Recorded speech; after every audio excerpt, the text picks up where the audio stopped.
Hey guys, it's the Junior Coder, and welcome back to the Introduction to Raspberry Pi 4 tutorial series. This is part 4 of this series, and in this part we're going to be taking a look at RGB LEDs. So let's get right into it. Now before we get started, we need some knowledge about the RGB LEDs.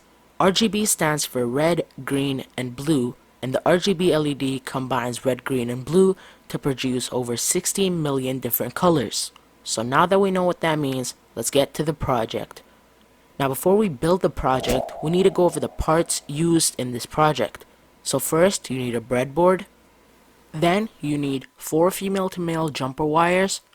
Next, you need 3 220 ohm resistors.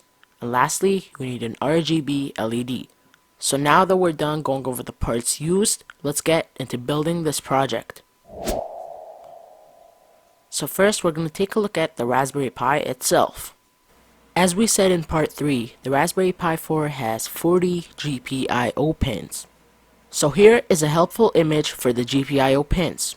In this tutorial, we're going to be using the 3-volt pin, GPIO 17, 27, and also 22. So I'm going to go back to the Raspberry Pi. And I have 4 female to male jumper wires. First, I have black for the power supply. So we're going to plug that into the top right corner of the GPIO pins. That is the 3-volt pin. Then we're going to move on to the colors. So first we're going to take a look at red. So I'm actually color coding the jumper wires. I recommend it. It's way simpler and it helps us organize our hardware. So if we look at the image, you can see that GPIO 17 is the 6th pin on the top.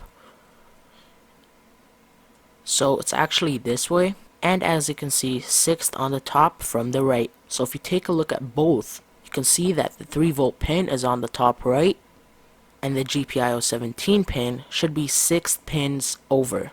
So let's plug in the red, which is GPIO 17. So 1, 2, 3, 4, 5, and 6. So the 6th pin over on the right. So there should be 4 pins between the red and the black female to male jumper wires. Then we're going to move on to green. So I have a green female to male jumper wire for that. We're going to plug that into GPIO 27, which is right beside GPIO 17. So if you look at this again, you can see that GPIO 27 is right beside GPIO 17. And lastly, we're going to move on to blue. That is right beside the green, which is pin 22.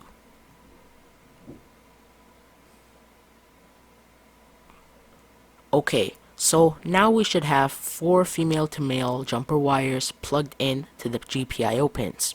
We can plug these in to the breadboard now. So on the breadboard, we're going to start with the RGB itself. So if you take a look at the RGB LED, you can see that it has 4 legs.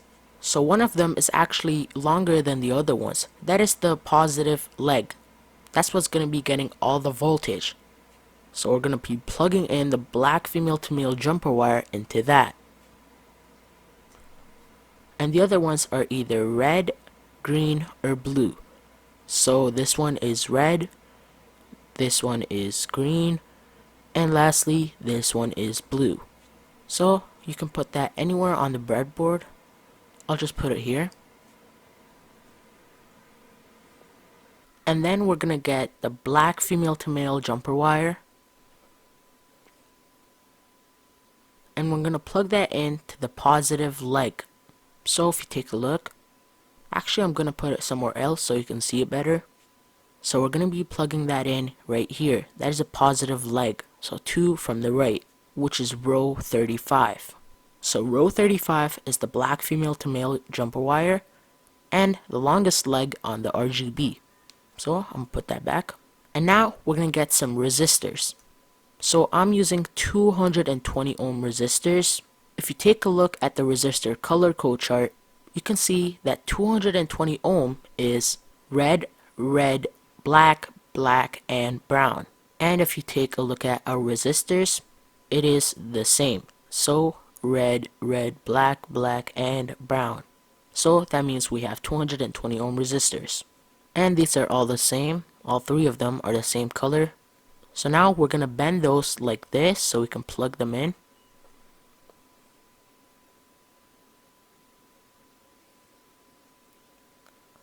So you should have this kind of shape right here. It doesn't really matter. First we're going to work with the red one, so we're going to be plugging that in right there. That is the red side of the RGB, or the right side, and anywhere else on the other row. And then we're going to take another resistor, bend it, and we're going to be plugging that in to green, and the other side goes any other row. And lastly, we're going to take another resistor and bend it, and we're going to be plugging that in to the left side, or the blue. So now we're done with the resistors. And now we're going to connect the wires. So first is the red one, goes to the red side. So this red wire should be connected to the resistor and the right side of the RGB.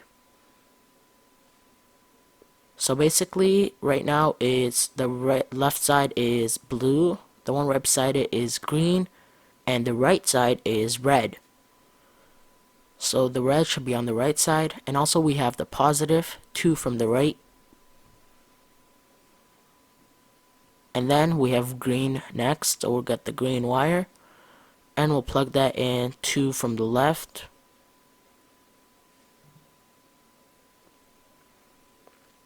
That is a green leg. And lastly, we're going to get blue. Blue should be on the left. So we have red, green, and blue. That is R, G, and B. So that's what RGB stands for. So now let's control this from code. So now you can see on the right we have our Raspberry desktop, and on the left you can see our output. So right now the RGB is making some kind of light. So now, like last time, we go to the top left corner and click on the Raspberry Pi logo. That will open up the applications menu of our Raspberry Pi. Then we go to programming and we open up the Python IDE. So let's open that. And here we can write Python code to turn on and off our RGB. So I actually have an idea of like a user input type of program. So we're going to use a few user inputs. We're going to be getting into that later. So first we're going to import like this from GPIO0. We import the LED class. So now we can make some LED objects. So we set red to the LED of GPIO number 17, and we set green to the LED of GPIO number 27, and lastly we set blue to the LED of GPIO number 22. So before we get into the user input, we have to turn off all LEDs. So to do that, we type red dot off, green dot off, and blue dot off. So let's do that. So red dot off, green dot off, and blue dot off. So now we're gonna make an infinite loop. If you don't know how to do that, it's basically while true, and inside that loop we're gonna make some user input. So input, and we're gonna write 3 greater than signs as an indicator for the user to type an input. We're gonna store that in a variable called user, and then we're gonna do a few if statements. So we're going to do if user, the variable which is getting the input. So if the user types R, we're trying to turn the red on. So we're going to do clear it. So we're going to copy what we did before and paste it here. That will turn everything off. And we're going to turn the red LED on. So red dot on. And then we're going to do elif user equals, and we'll do green next, and then we'll just copy this and And instead of red, we're gonna do green dot on. And we're gonna keep on copying this, and we're gonna change a few things for every if statements. So first, I'm just gonna copy this and paste it a few times.